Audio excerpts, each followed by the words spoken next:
नमस्कार मंडळी, पुन्हा एकदा स्वागत करतो तुमचं आपल्या एका नवीन व्हिडिओमध्ये। अखिल भारतीय बैलगाडी संघटना महाराष्ट्र राज्य यांच्या संयुक्त विद्यमाने आणि अखिल भारतीय बैलगाडा संघटना मुंबई, ठाणे, रायगड, पालघर यांच्या सहकार्याने घाटावरती पहिलंच बिनजोडचं मैदान होणार आहे मित्रांनो।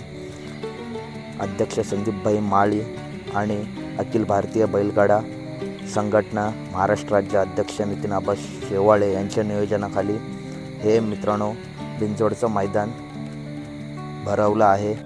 तर मित्रांनो, या मैदानात पहिलाच बॅनर सोडला आहे, तो म्हणजे हिंदकेसरी सर्जाचा।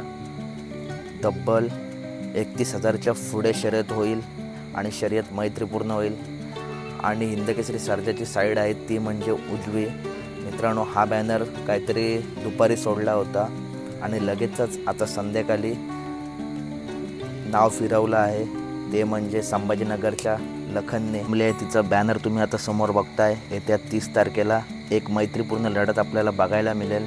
आणि मित्रांनो, हिंदकेसरी सर्जासुद्धा पेडगाव हिंदकेसरी मैदानात फायनलमध्ये राहिला होता आणि हिंदकेसरी लखन तर त्यांनी पेडगाव केसरी झाला आहे, त्यामुळे दोन्ही नंदी टॉप फॉर्ममध्ये आहेत। तर मित्रांनो, चला आता आपण बघूया या नंदींचा पैरा कोण असेल।